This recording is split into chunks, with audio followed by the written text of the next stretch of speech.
looking at the E82291 installed on a Coyote tractor. Now, if you're here for the install video, skip ahead to the next section of this video.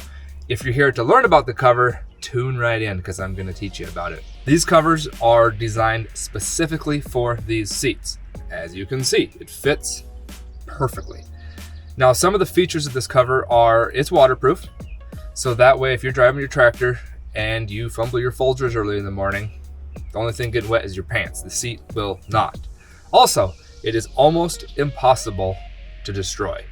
So you jump in with a hedge trimmer or screwdriver in your back pocket, no problem. And because it's almost impossible to destroy, that means that we can give you a lifetime warranty. So if something breaks, it's covered under warranty. It's that simple.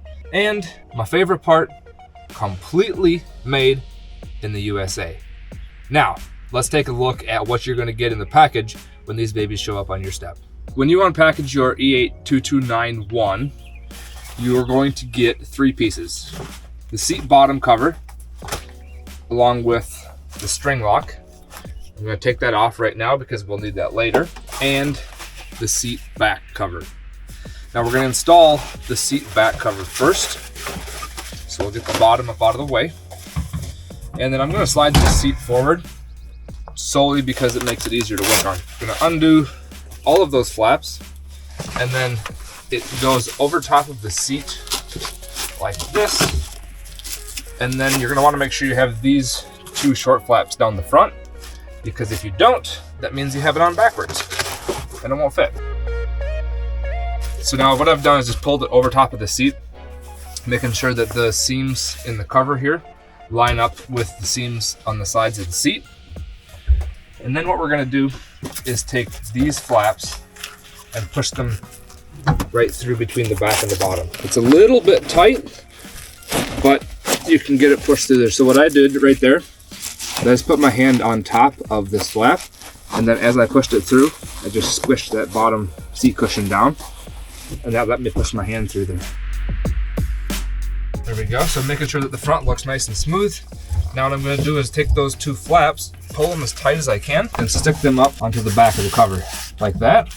And then these side flaps, do the same thing. Pull them as tight as you can, because the tighter you pull them, the better your cover's going to look.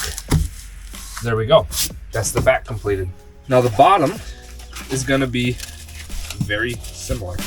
You see here, we're just sliding it right over top of the seat, just like we did with the back. We're going to tuck it right in behind the seat belt. And again, I'm just making sure that this seam around the side of the seat cover lines up with the corner of the seat, and we'll shove these through. Now for the string lock. On both sides of the seat, you're going to want to take this string and run it underneath the seat. So you can see it's gone over top of the seat belt, underneath the seat belt bracket, and around behind the seat. And we're going to do the same on the other side. Now what I'm doing is taking these 2 strings and just pulling them as tight as I can, because this is what keeps your cover from shifting side to side once you're actually using the piece of equipment. And then we're going to take these strings and run them into that hole on the side of the string lock and just push it through. Then I like to pull it off to one side like that. And then we'll do the same with this string here. Like so. And then we're just going to pull on these nice and snug, clip them in. That locks the string together, and that locks your cover in place so that it doesn't shift side to side. Last step is to take these 2 flaps right here. Again, pull them as tight as you can. Fasten them up on the back like that. Boom! Cover is complete.